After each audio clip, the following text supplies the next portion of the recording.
अस्सलामुअलैकुम।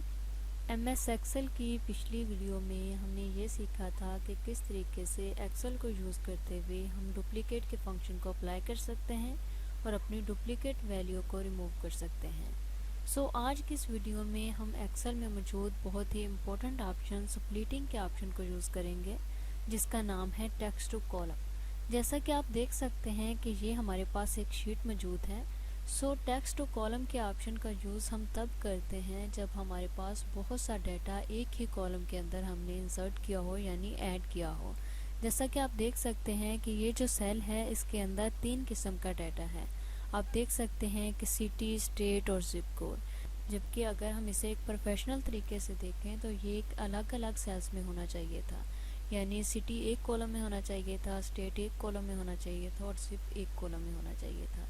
लेकिन यहाँ पे क्या हुआ है कि यहाँ पे 3 किस्म का डाटा एक ही सेल के अंदर ऐड किया है, यानी एंटर किया हुआ है। समटाइम ऐसा होता है कि हमारे पास कोई क्लाइंट आता है या हमारे पास कोई ऐसा डाटा आ जाता है जिस पे हमें कहा जाता है कि आप इन तमाम डाटा को अलग अलग सेल के अंदर एंटर करो। जैसा कि आप देख सकते हैं, इसको करने के 2 तरीके हैं। एक तरीका तो ये है कि हम मैनुअली करें, यानी हम यहाँ पे जिप कोड का अलग से एक सेल बनाएं, स्टेट का अलग से बनाएं और इन तमाम को एक एक करके उसके अंदर एंटर करें। जबकि ये तो एक बहुत लंबा प्रोसेस है, यानी टाइम वेस्टिंग प्रोसेस है। हम ऐसा क्यों नहीं करते कि हम किसी ऐसे ऑप्शन का यूज़ करें जो खुद ब खुद हमारे लिए ये काम करे, यानी हम खुद ना इन तमाम को अलग अलग करें, बल्कि कोई फंक्शन ही एक्सेल के अंदर ऐसा हो जो इन तमाम सेल्स को, यानी इन तमाम डाटा को एक दूसरे से अलग करे। उसके लिए हम यूज़ करते हैं टेक्स्ट टू कॉलम के ऑप्शन का। ये भी डेटाबेस मैनेजमेंट सिस्टम का ही एक ऑप्शन है। उसको यूज़ करने का तरीका ये है कि हम सबसे पहले अपने सेल को सिलेक्ट करेंगे, यानी उस डाटा को सिलेक्ट करेंगे जिसके ऊपर हम ये फंक्शन अप्लाई करना चाह रहे हैं। उसके लिए मैं यहाँ से सिलेक्ट कर लेती हूँ। ये मैंने सिलेक्ट कर लिया, बल्कि मैं यहाँ से सिलेक्ट नहीं करूँगी, यहाँ से सिलेक्ट करूँगी और नीचे की तरफ इसे ड्रैग करूँगी ताकि हम उतने डाटा को ही सिलेक्ट कर सकें जिसको हम अलग अलग करना चाह रहे हैं, यानी स्प्लिट करना चाह रहे हैं। ये मैंने सिलेक्ट कर लिया। सिलेक्ट करने के बाद हम डाटा के टैब में जाएंगे। डाटा के टैब में जाने के बाद तो आप देख सकते हैं कि डाटा टूल के सेगमेंट में फर्स्ट ही ऑप्शन है टेक्स्ट टू कॉलम का। इस ऑप्शन की मदद से हम अपने तमाम टेक्स्ट को डिफरेंट कॉलम में कन्वर्ट कर सकते हैं। उसके लिए मैं सिंपली इसके ऊपर क्लिक करूँगी। तो मैंने इसके ऊपर क्लिक किया तो आप देख सकते हैं कि हमारे सामने एक डायलॉग बॉक्स ओपन हो चुका है। इसमें 2 ऑप्शन है, डिलाइटमेंट का और फिक्स विथ का। हमने यहाँ पे यूज़ करना है डिलाइटमेंट का। हमने डिलाइटमेंट को सिलेक्ट कर लिया। सिलेक्ट करने के बाद हम यहाँ से नेक्स्ट के बटन पे क्लिक करेंगे।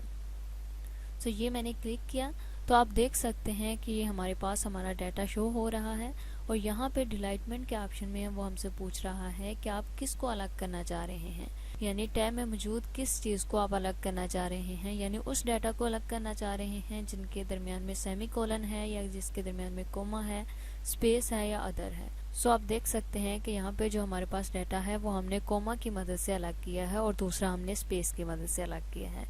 सबसे पहले हम कोमा को देखेंगे। उसके लिए हम सिंपली यहाँ पे सिलेक्ट करेंगे कोमा को। अगर इसके अलावा आपने किसी अदर चीज़ से इसको अलग किया हो, लाइक डॉलर के साइन से या किसी भी और लाइन से, तो उसके लिए आप यहाँ पे ऑर्डर के सामने जो एक ऑप्शन है इसके अंदर वो टाइप कर सकते हैं। हमने यहाँ पे कोमा को सिलेक्ट कर लिया। आप यहाँ पे देख सकते हैं लाइव प्रीव्यू। इसने सिटी को यहाँ पे कोमा की बुनियाद पे दूसरे से अलग कर दिया है। उसके लिए हम यहाँ पे नेक्स्ट करेंगे। नेक्स्ट करने के बाद हम यहाँ से फिनिश कर देंगे।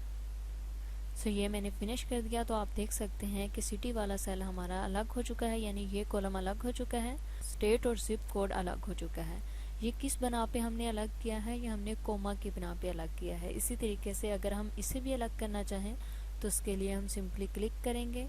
ये हमने सेलेक्ट कर लिया। सेलेक्ट करने के बाद अगेन हम जाएंगे डाटा के टैब में और यहाँ से टेक्स्ट टू कॉलम के ऑप्शन पे आके क्लिक करेंगे और यहाँ से डिलाइटमेंट, अगेन नेक्स्ट, और अब हम यहाँ से सेपरेट करेंगे स्पेस की बना पे, क्योंकि इन दोनों को हमने स्पेस की बना पे एक दूसरे से अलग किया है।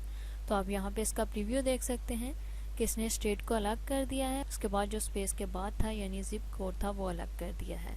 सो हम यही चाह रहे थे कि स्टेट अलग हो जाए और जिप कोड अलग हो जाए। सो पहले हमने देखा कि किस तरीके से हम कोमा की मदद से अलग कर सकते हैं।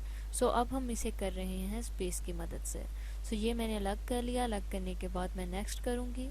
अगेन मैं यहाँ पे फिनिश पे क्लिक कर दूँगी। सो ये मैंने कर दिया। आप देख सकते हैं कि यहाँ पे आ चुका है, लेकिन उसने यहाँ पे एक न्यू कॉलम इंसर्ट कर दिया है। उसके लिए मैं इसे सिलेक्ट करूँगी। सिलेक्ट करने के बाद यहाँ से डिलीट कर दूँगी। ये देखिए मैंने डिलीट कर दिया। ये इसने एक नया कॉलम इंसर्ट किया था। सो मैं यहाँ से इसे थोड़ा क्लोज कर देती हूँ ऐसे, और यहाँ से ऐसे, यहाँ से ऐसे। सो इस तरीके से आप डेटाबेस मैनेजमेंट सिस्टम के फीचर को यूज़ करके अपने किसी भी डाटा को दूसरे डाटा से अलग कर सकते हैं। यानी मैनुअली हमें इतना टाइम वेस्ट नहीं करना पड़ता, बल्कि हम इस फीचर को यूज़ करते हैं, टेक्स्ट टू कॉलम के फीचर को, और आसानी से अपने किसी भी डाटा को दूसरे डाटा से अलग कर सकते हैं। सो आई होप कि ये वीडियो आपको अच्छी लगी होगी। अगर इससे रिलेटेड आपका कोई भी क्वेश्चन हो या कहीं से किसी चीज़ की समझ ना आई हो तो आप कमेंट सेक्शन में टाइप करके हमसे पूछ सकते हैं। Thanks for watching. Best of luck.